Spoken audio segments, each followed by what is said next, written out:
Roll right through, it's not locked. That's what the HOA president yelled to her tour caravan as her locksmith fired up an angle grinder against the padlock on my front gate.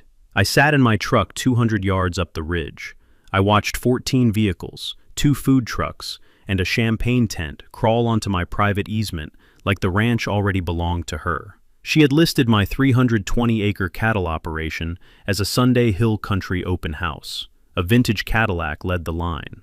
That woman wrote fake listings for absent neighbors so often that she forgot what happens when the real owner is watching from the cedars. She didn't know the gate had been rebuilt 3 weeks earlier. She didn't know the Texas Rangers were watching her caravan from a screen in Austin. So I didn't drive down. I didn't shout. I tapped one button and let the steel do the talking.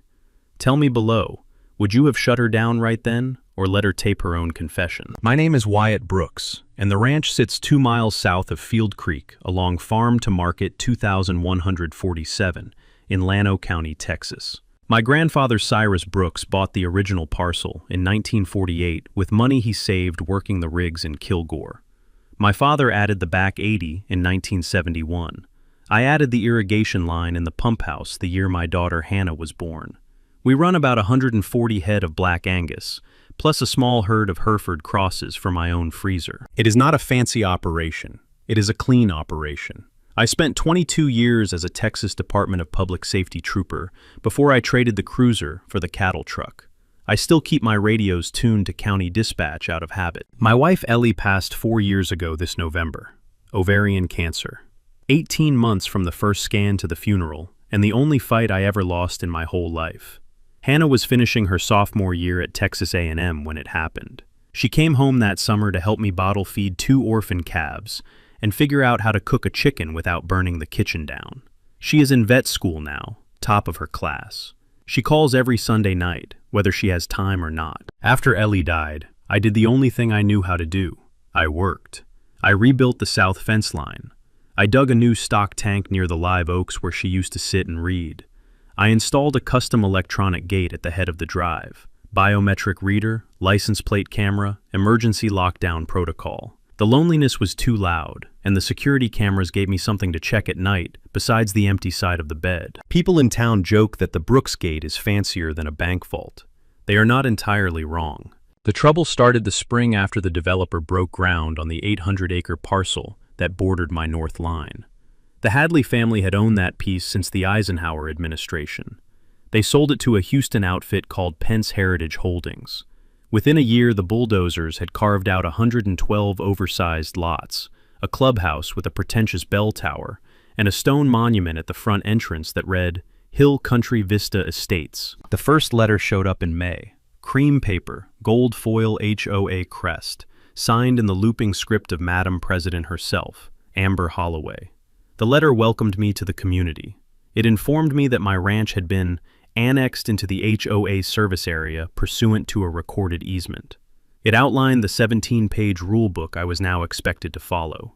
Boat storage, wreath colors, mailbox heights, livestock noise ordinances, the works. There was a footnote at the bottom assessing me $4,200 in first-year community amenity fees. I read the letter twice, poured a second cup of coffee, and laughed out loud. Then I drove into town to pull a copy of the easement map at the Llano County Recorder's office. I have a friend there, May Harlow, sweet old gal, played dominoes with my mother for 30 years. May pulled the file. There was no annexation. There was no recorded easement. The road was a private easement my grandfather had recorded in 1962 in his own name. The only authority over Brooks Cattle Company was sitting at my dining room table eating venison sausage on a biscuit. I drove home and threw the letter in the burn barrel. Big mistake. People like Amber Holloway take silence as permission. By the time the second letter arrived, she had already drawn up the listing. The second letter came on a Tuesday morning. This one was not a letter at all. It was a glossy 4-color flyer. A drone photograph of my ranch ran across the cover. Printed in bold across the gate in the photo were the words, Exclusive Hill Country Estate Tour, Sunday 1 p.m., by appointment with Holloway Premier Realty. The listing itself ran on the back page. 320 pristine acres of legacy ranch land, ready for transition, conservation eligible, off-market opportunity for the discerning buyer. I sat at the kitchen table and stared at the flyer for a long time. The percolator on the stove gurgled twice. A mockingbird outside the window worked through 3 different songs in a row. Then I called the Texas Real Estate Commission and asked what kind of license a person needed to list someone else's property. The lady on the other end laughed once. Then she stopped laughing. Then she asked me if I had a copy of the listing in front of me. I did. I emailed it to her while she was still on the line. That Sunday I drove into town for cattle cubes and a fresh tube of grease for the loader. I came back at 1:45 in the afternoon to find 8 vehicles parked along my driveway. A pearl white Tahoe, 2 Range Rovers, a Mercedes G-Wagon, 3 lifted pickups with dealer plates, and a vintage cream Cadillac convertible that did not belong on a working ranch any more than a chandelier belonged on a hay barn. The gate was open. I had left it open that morning while I shifted hay bales, and the latch tends to grab the bumper if I'm not careful. That window of carelessness was all she needed. I parked behind the last Range Rover, killed the engine, and walked up toward my own porch. There were people standing in my front yard. A man in linen pants squinted up at the rafters of my hay barn, while his wife photographed the live oaks. 2 teenagers leaned over the gate of my cattle pen, asking nobody in particular whether you could keep horses there. A woman with a Holloway Premier Realty clipboard pointed at my pump house, explaining the irrigation potential to a couple in matching golf shirts. In the middle of it stood Amber Holloway, late 40s, linen blazer over white slacks, sunglasses she did not bother to take off, even on a covered porch. She held up a hand the way a tour guide quiets a museum group. She turned toward me with that bright, brittle smile of a woman who hadn't yet realized the ground had shifted under her heels. "Wyatt," she said, like we were old friends. "I am so glad you stopped by. I was just telling these wonderful folks about the heritage you've built here. Don't worry, we're only window shopping." I stopped on the second step. I did not raise my voice. I did not need to. "Amber, this ranch is not for sale." "Oh, I know that," she said, waving the words away like a fly. "But you and I both know the time is coming, and these buyers are pre-qualified up to 7 figures. I just wanted them to feel the property. There is no harm in feeling the property, is there?" The man in linen pants was now leaning over my well casing. I looked past Amber at her clients. None of them looked malicious. They looked confused and a little embarrassed, like they had wandered into the wrong wedding reception. Most of them were already glancing at the doors of their cars. "Folks," I said, "I'm sorry you came out here on a Sunday for nothing. This property is not listed. The agent who told you it was does not represent the owner. The owner is me, and I am asking you, politely, to leave." 12 minutes later, the last Range Rover rolled out the gate. Amber stood in the driveway, one hand on her hip, looking at me like I had personally insulted her grandmother. "You will regret embarrassing me in front of those people, Wyatt." She climbed into her Tahoe and slammed the door hard enough to rattle the side mirror. That afternoon I called Cal Whitaker, the Llano County Sheriff, and a man I had ridden patrol with for 9 years. I asked him an old colleague's question. He listened. He did not laugh. "Wyatt," he said, "if you're asking what I think you're asking, start documenting everything. Today." So I did. By Wednesday, I had a sheriff's deputy out at the ranch taking a written incident report and photographing the flyer. By Friday, a polite but firm cease and desist letter from a real estate attorney out of Austin was sitting in Amber Holloway's mailbox. The letter directed her to remove the listing immediately, retract all printed materials, and stay off the property. She did none of those things. I also reset the gate. The biometric reader stayed. I activated the license plate recognition module that I had paid extra for and never bothered to use. I built a permitted vehicle list of about 40 plates: family, neighbors, the propane delivery, the mineral guy from Mason, my pasture vet, the FedEx driver who waves every morning. Anything outside the list would trip a soft alarm to my phone. Anything that tried to force entry would trigger the emergency lockdown. Then I rolled out a second strand of barbed wire along the inner cattle gate, the one between my driveway and the pasture where the heifers winter. If somebody got through the front, the cattle would still be safely fenced from the road.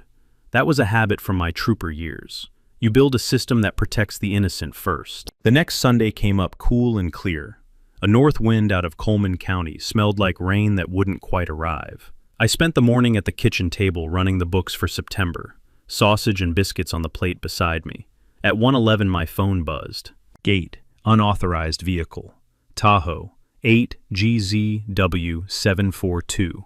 Then another buzz, 8 seconds later. Gate, unauthorized vehicle. Range Rover, 4LMR 918. Then another, and another.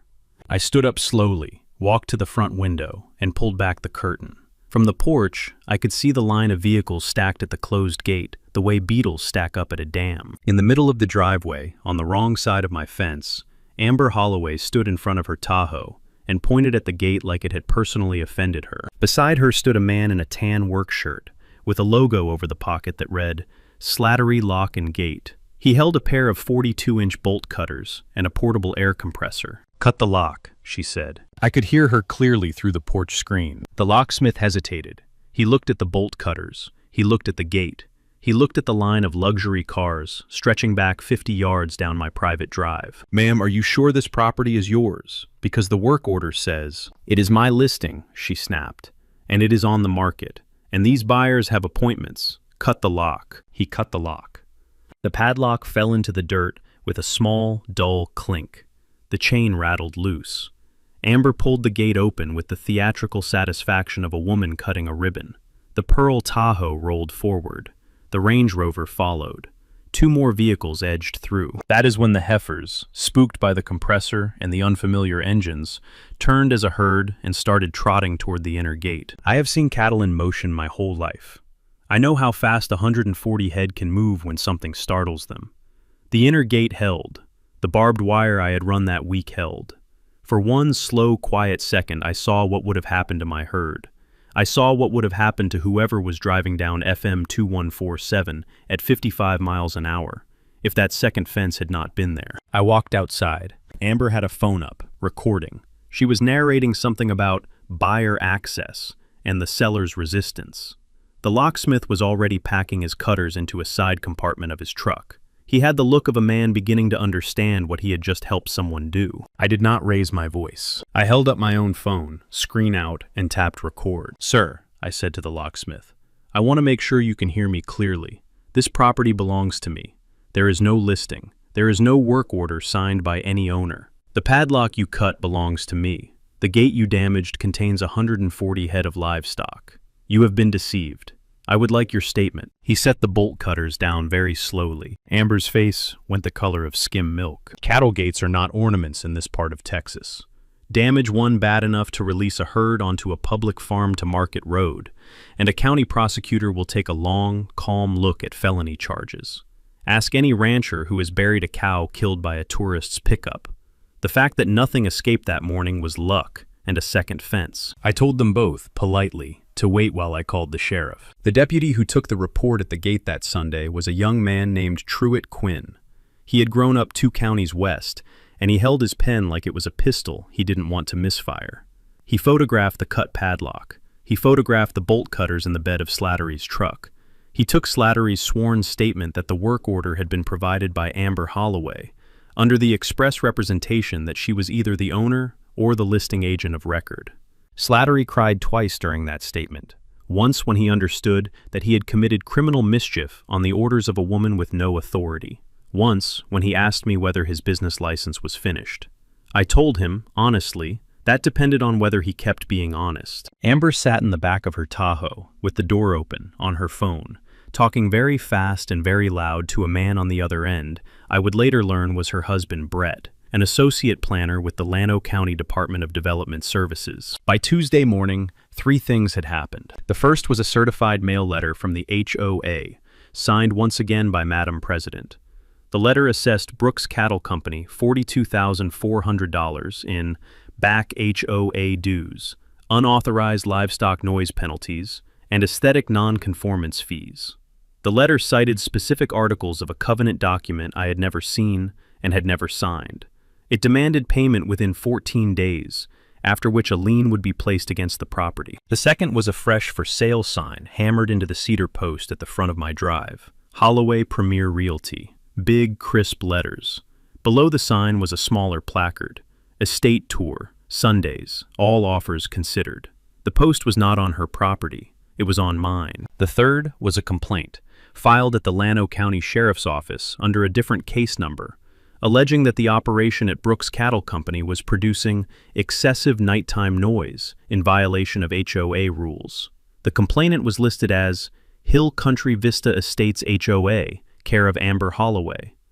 Attached were 2 grainy audio clips, both of which contained the unmistakable mooing of cattle.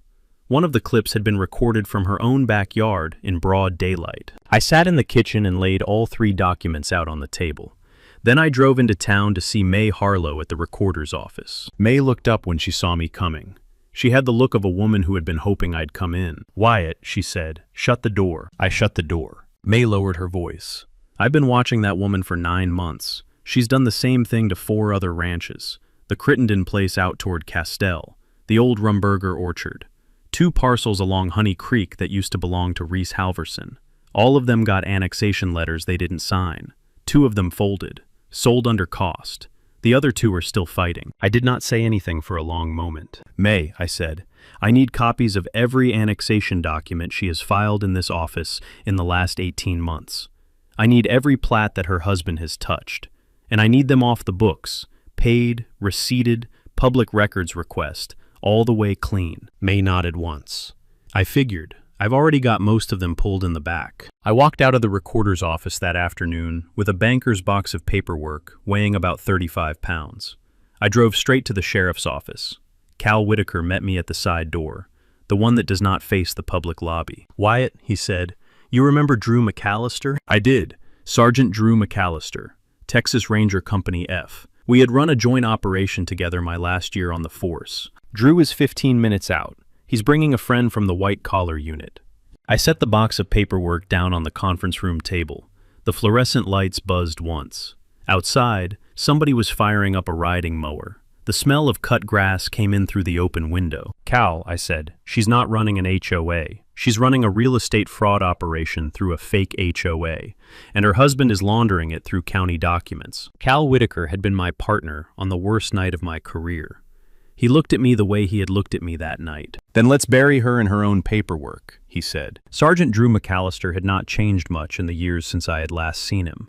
Tall, lean, the kind of man who keeps his Stetson on indoors and apologizes for it once. He arrived in the conference room with another man behind him in plain clothes, khakis, a navy polo, no badge visible. Drew tipped his hat. "Wyatt, long time." "Long time, Drew." "This is Special Agent Trent Reardon, FBI, San Antonio Field Office, Financial Crimes." Reardon had a quiet handshake and the careful eyes of a man who had spent 10 years reading paperwork until the patterns showed up like watermarks. He set a battered laptop on the conference table and asked permission before he opened it. That is how you can tell the good ones. For 2.5 hours, we walked through the boxes of documents May had pulled. We laid out maps. We laid out plats. We laid out the 4 other annexation letters from properties scattered across Llano County. We laid out the original Brooks easement, recorded January 11, 1962.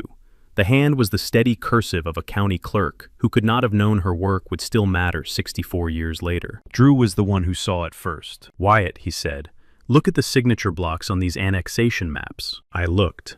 The maps that supposedly placed the 4 other ranches and my own ranch inside the HOA boundary all bore the same notarization stamp, the same notary number, the same signature. The signature belonged to Brett Holloway. The notary commission belonged to Brett Holloway. The county planning department employee who had stamped each of these maps as received and recorded was Brett Holloway. "Brett notarizes the maps his wife forges," Drew said. "Then he files them through his own desk. Then she walks the maps out to buyers as proof the ranch is annexed and ready to be listed." Reardon was already typing. "It gets better," he said, without looking up. "Pence Heritage Holdings, the Houston developer that built Hill Country Vista Estates. They're the buyer of record on 2 of the 4 properties that already sold under duress. Pence pays Holloway Premier Realty an undisclosed 3% referral fee on every annexed parcel that closes. We've been watching Pence for 8 months on a separate matter. They're also under federal review for misrepresentations to FHA underwriters in the El Paso market." "So it's not just an HOA scam," Cal said. "No," Reardon said. "It's wire fraud, mail fraud, forgery of public documents, deprivation of property under color of authority, and conspiracy. And every one of those charges is federal." I sat very still. Outside the window, the afternoon sun was sliding behind the cedar ridge and turning the gravel parking lot the color of an old penny. Cal Whitaker poured himself a fresh cup of coffee and offered me one. I took it. "What do you need from me?" I said. Reardon closed his laptop. Mr. Brooks, you have something nobody else on this list has. You have a recorded easement from 1962 that legally annihilates her annexation theory. You have a working livestock operation that creates a public safety risk every time she trespasses. You have a custom security system that records every entry. And you have the patience to use all three at once. Drew leaned back in his chair and adjusted his Stetson. We need her to do it again, on camera, with a federal observer in place. I looked at the three of them across the long Formica table. Then I'll bait the next Sunday, I said, and we'll see how big her hole goes. Reardon smiled for the first time since he had walked into the room. Brooks, he said, if you bait it correctly, she'll dig the hole herself. Over the next 10 days, the ranch became something between a working cattle operation and a federal stakeout that smelled like cedar smoke and brewed coffee. Drew McAllister came out twice. The first time he walked the entire fence line with me, taking notes on which sight lines would carry a camera signal and which would lose it in a draw. The second time he brought a quiet woman from Austin named Glenda Sutherland. Glenda was an investigator with the Texas Real Estate Commission. She had been opening complaints against Amber Holloway for 14 months. She had not been able to prove the listings were unauthorized until I emailed her a copy of the estate tour flyer the previous Sunday. Glenda explained the licensing piece in 20 minutes flat, the way only a regulator can. In Texas, a real estate agent who lists a property without written authorization from the owner is committing a per se violation of the Real Estate License Act. The penalty is automatic license suspension, a referral to the Attorney General, and disgorgement of every commission tied to the listing. Stack that on top of the federal wire fraud charges, and Amber Holloway was looking at the kind of week most people only have in nightmares. Trent Reardon came out a third time with 2 unmarked tablets and a small black case the size of a sandwich. Inside the case was a federal-grade body camera that lived in my shirt pocket and a backup broadcast unit that wired into the existing gate system. The whole package fed live into a server in San Antonio. Anything we captured was federal evidence the second the photons hit the lens. I rebuilt the gate logic with Hannah on FaceTime. She had driven down from College Station for the long weekend. She sat at my kitchen table with 2 open laptops and a glass of sweet tea. She walked me through the firmware update like a daughter who had inherited her mother's patience and her father's stubbornness. We set the front gate to lock inward when triggered by an unauthorized cutting attempt. We programmed the inner cattle gate to lock simultaneously. The space between the 2 gates was about 200 feet of crushed limestone driveway. Once both gates closed, anything inside that 200-foot stretch was contained until somebody released them from a phone or a desktop. We did not call it a trap, we called it the corral. I called Earl Henson next. Earl ran the place south of mine and had been on the receiving end of one of Amber's annexation letters in February. He had quietly paid a $3,400 settlement because his late wife had begged him not to spend his retirement on lawyers. He cried on the phone when I told him what we were building. Then he asked, simply, how he could help. I told him to bring his trail camera and his pickup. He said he would be there at 5 in the morning. I called Kyle Wexford last. Kyle ran the news desk at the NBC affiliate in San Antonio. He and I had served together in the Army a long time ago, in a place that taught us both how to keep a secret. I told him only what I needed to tell him. Kyle, this Sunday I might have a story for you. What kind of story? The kind where a federal agent and a Texas Ranger and the TREC investigator all happened to be on the same property at the same time. Kyle was quiet for 2 seconds. Then he laughed. Wyatt, I'll bring the truck myself. The bait went out through May Harlow on Wednesday afternoon. May had a coffee shop across the street from the recorder's office that Amber Holloway visited 3 days a week. May mentioned, casually, that Wyatt Brooks would be at his daughter's vet school graduation up in San Marcos that Sunday, and the ranch would be empty until Monday morning. She mentioned it loud enough for the whole counter to hear. Then she went back to her crossword and waited. Within 48 hours, the Holloway Premier Realty website listed a special event for the upcoming Sunday. Hill Country Estate Tour, live music, catered lunch, featured property, a 320-acre legacy ranch with conservation potential. RSVP required. Champagne Lounge open from 1 until 4. The listing closed with a single italicized line. Owner has accepted off-market consultation. All offers welcome. I read the line out loud to Hannah. She closed her laptop, looked across the kitchen at me, and quoted her mother without meaning to. "You really did marry me for the patience, didn't you?" I put my coffee down.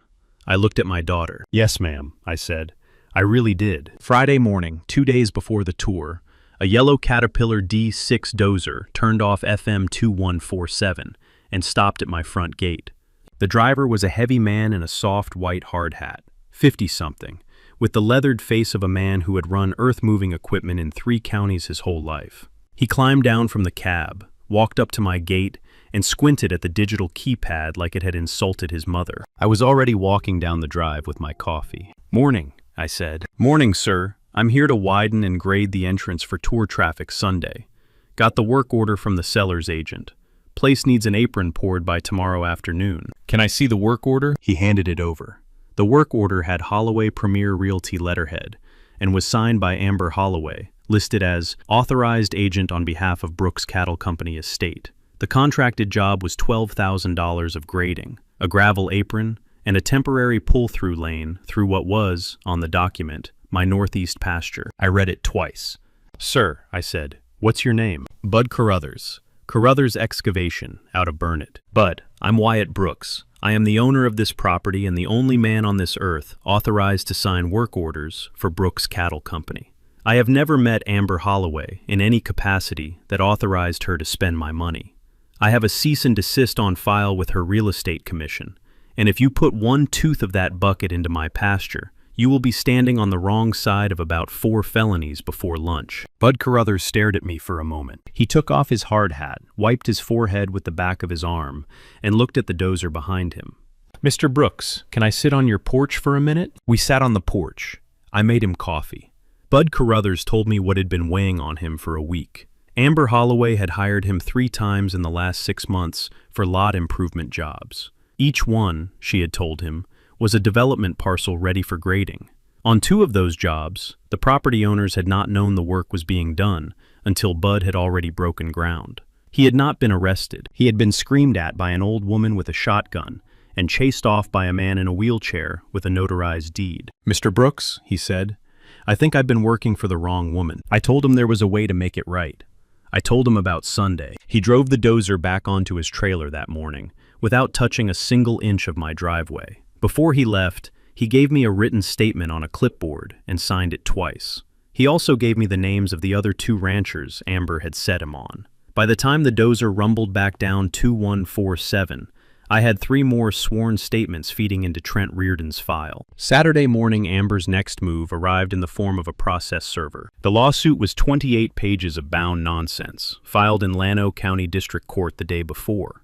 The case caption was Hill Country Vista Estates Homeowners Association versus Brooks Cattle Company.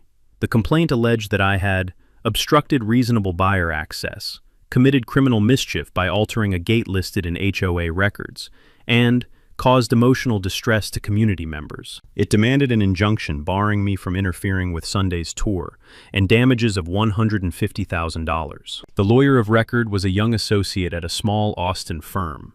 I recognized the firm. They had a reputation for taking quick paper cases for HOAs that paid in monthly retainers. I drove the lawsuit straight to my own attorney, a quiet old gentleman in Llano named Ross Beaumont. He had handled my father's affairs and my mother's affairs. He would handle mine until one of us died first. Ross read the complaint twice, looked over the top of his bifocals, and laughed the kind of laugh that ends a conversation. "Wyatt," he said, "this thing has the legal weight of a wet napkin. We file the answer Monday morning. We move for sanctions Tuesday. By Friday, her lawyer will be apologizing in writing. But you've got a Sunday before any of that." "I know," I said. "What's the plan for Sunday?" I drank his coffee. I looked at the photograph of his late wife on the credenza. I looked at the framed certificate of his 50-year membership in the State Bar of Texas. "The plan for Sunday," I said, "is to stay out of the way and let her finish writing her own indictment." Saturday afternoon, the ranch filled up the way it had not filled up since Ellie's funeral. Drew McAllister rolled in at 3 with a Texas Rangers SUV he parked behind the hay barn, where it could not be seen from the road. He brought a younger ranger named Whit Lassiter, a former school resource officer. Whit had an easy smile and the blank, watchful eyes of every good lawman I have ever known. Trent Reardon arrived an hour later, in a plain Chevy Tahoe that looked like every other vehicle on FM 2147, He brought a paralegal and 3 extra cameras. Glenda Sutherland flew in from Austin and met us at the kitchen table at 5 o'clock with a binder 8 inches thick.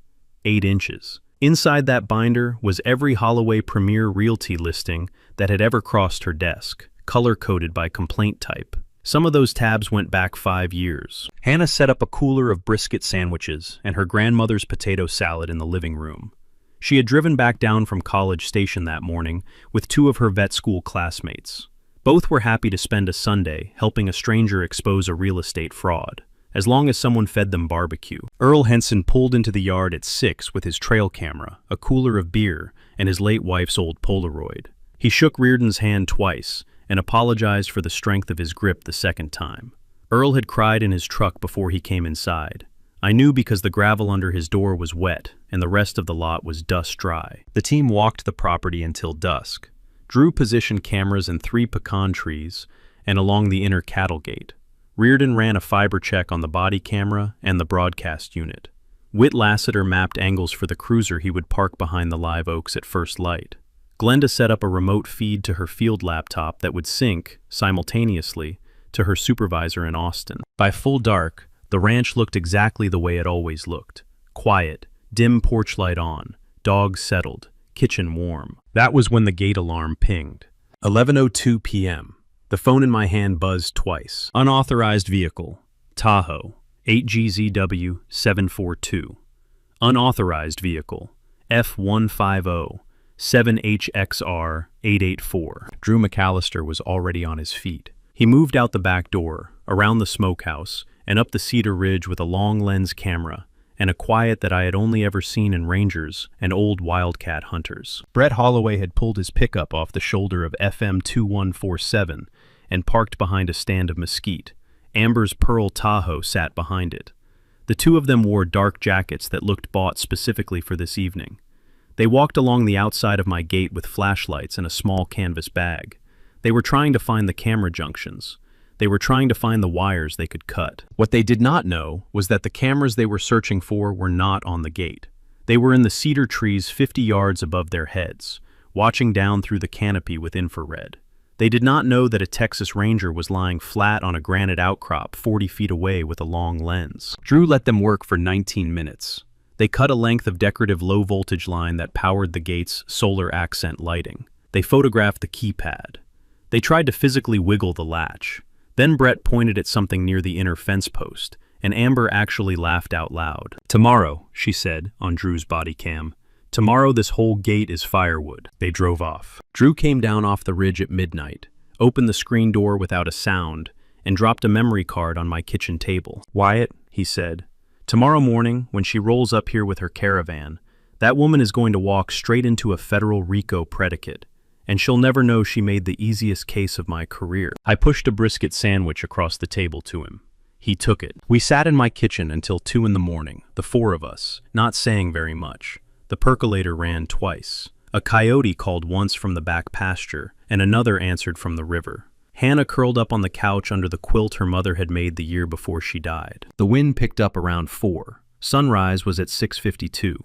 By 7:35, the first vehicle in Amber's tour caravan turned off FM 2147 and started up my drive. The first vehicle was the vintage cream Cadillac convertible, top down, driven by a man in a cream-colored cowboy hat and a bolo tie. The man, I would learn later, was Garrett Pence himself, the principal of Pence Heritage Holdings, a Houston developer worth about $400 million on paper. He had personally driven up from Houston to see the Legacy Ranch his wife had picked out as a possible weekend retreat. Behind the Cadillac came the Pearl Tahoe.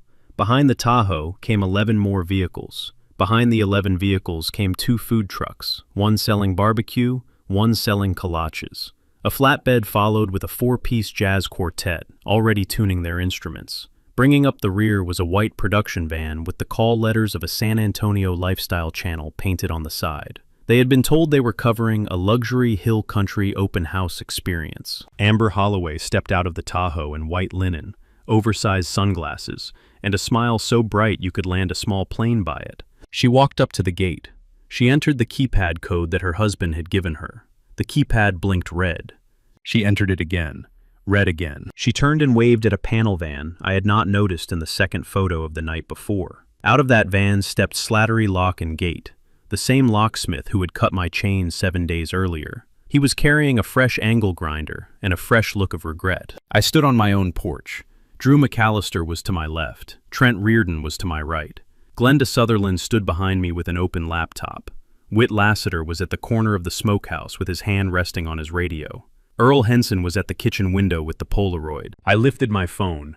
I tapped one button. The angle grinder met the steel. 3 things happened in the next 4 seconds. The outer gate had been resting in the open position to allow Amber's caravan to roll into the entry zone. It snapped shut behind the last vehicle with the smooth metallic finality of a vault door. The inner cattle gate, 80 yards down the drive, also locked. 14 vehicles, 2 food trucks, 1 Cadillac, and a flatbed of bewildered jazz musicians were now sealed inside 200 feet of crushed limestone driveway. The sirens from FM 2147 began about 9 seconds later. 3 Llano County Sheriff cruisers pulled in first. Lights bar, but no sirens. A Texas Ranger SUV came next. 2 unmarked federal Tahoes rolled in behind them. Last, around the bend, came a single news van with the NBC affiliate logo on the side. Kyle Wexford had brought himself. Amber Holloway stood in the middle of my private drive, with her hands open at her sides and her mouth open at her face. The locksmith had set the grinder down before the first cruiser stopped. The jazz quartet had stopped tuning. Garrett Pence climbed out of his Cadillac with the slow, deliberate movement of a wealthy man realizing he had been brought to the wrong meeting. "Amber," he said, "what is this?" Amber tried to answer. The words did not come out in any order that resembled English. Drew McAllister stepped down off my porch. He walked across the gravel in no particular hurry. He stopped 6 feet from Amber, removed his Stetson, and held up a folded sheet of paper. "Mrs. Holloway," he said, "I'm Sergeant Drew McAllister, Texas Rangers Company F. I have a warrant for your arrest on 5 counts of forgery of a government document, 2 counts of theft by deception, and 1 count of organized criminal activity. Special Agent Reardon has a federal warrant addressing the wire fraud charges. Please put your hands behind your back." Brett Holloway tried to back up toward his pickup. Whit Lassiter had been waiting for that. Brett's hands were behind his back inside 90 seconds. The TREC investigator, Glenda Sutherland, walked past Amber and removed something small and laminated from her jacket pocket. It was Amber Holloway's Texas real estate license. Glenda placed it gently in a clear plastic evidence sleeve and zipped it closed. "Effective immediately," Glenda said, mostly to the camera lens that Kyle Wexford was now pointing at her. The Lifestyle Channel reporter, who had been stepping off her van expecting to film a champagne service, started filming whatever this was instead. I walked down off my porch, past the cruisers, past the food trucks, past the jazz quartet, and stopped 3 feet from Amber Holloway. I did not raise my voice. "Mrs. Holloway, open house is closed." The federal indictment came down 4 months later. 27 counts. Wire fraud, mail fraud, forgery of public documents, conspiracy to commit real estate fraud, and 1 count of organized criminal activity. The case named Brett, Pence, and the Austin lawyer who had filed the wet napkin lawsuit. The 4 other ranchers May had identified added their own statements. The U.S. attorney called the case a textbook of weaponized HOA governance. Amber Holloway pleaded out at month 7. 46 months federal. 3 years of supervised release after. Full restitution to all 5 property owners. Lifetime bar from real estate licensure in Texas. Brett Holloway pleaded out at month 8. 28 months and the loss of every retirement dollar he had earned at the county. Garrett Pence settled the civil suits May's other neighbors and I filed against him for $1.2 million. Hill Country Vista Estates dissolved its HOA after the residents themselves filed a class action against the developer. The Bell Tower Clubhouse became a community-owned event space. The stone monument out front was removed by a backhoe one Saturday morning to a polite round of applause. Some of those residents now stop by my ranch on weekends to learn how to mend fence and patch a stock tank. 2 of them have started raising bees. One of them, a retired Air Force colonel, brings me brisket every November on what would have been Ellie's birthday. He never says a word about it. He just sets it on the porch and drives away. I use the settlement money for one purpose. The Ellie Brooks Memorial Land Trust opened its doors in Llano County the following March. The trust does three things. It holds protective conservation easements for small family ranches that want to make sure no future Amber Holloway can ever forge them out of their land. It pays for legal aid for any rural landowner facing a fraudulent annexation, lien, or HOA action in Central Texas. And it funds a scholarship every year for 2 students from Llano, Mason, or San Saba counties. The students must be pursuing degrees in agriculture, veterinary medicine, or land management. Hannah picked the first scholarship recipient herself. She graduated vet school the following May. She came back to Llano and opened a small mixed animal practice on the highway between my ranch and town. She works on cattle in the morning and dogs in the afternoon. On the 3rd Sunday of every month, she comes out to the ranch with 2 of her techs. They give free vaccinations to anyone in the county who can't afford them. We started something else, too. The first Saturday of every October is now Brooks Family Ranch Day. We open the gate. We pull out the long tables under the live oaks. The brisket goes on at 4 in the morning. Earl Henson runs the Domino's table. May Harlow runs the potato salad table. Hannah handles the kid corral. About 400 neighbors come through every year now.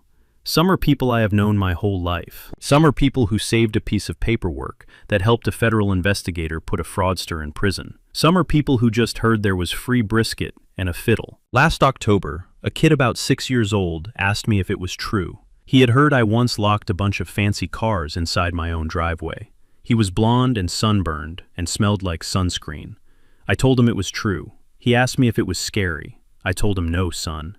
The scary part was the day I let the first letter go in the burn barrel without saying anything. Everything after that was just paperwork. If this story made you angry, comment below with your own HOA nightmare. I read every one. If it made you smile, share it with someone who needs to hear that the small folks still have more tools than the loud folks. And if you like this kind of story, slow-built, well-prepared, and finished by people who refuse to back down, hit subscribe. The next one is about an HOA Karen who tried to claim a 5-generation peach orchard as a common area garden. The protagonist is a retired arson investigator who let her dig her own hole, 1 shovel at a time. I'll see you Sunday.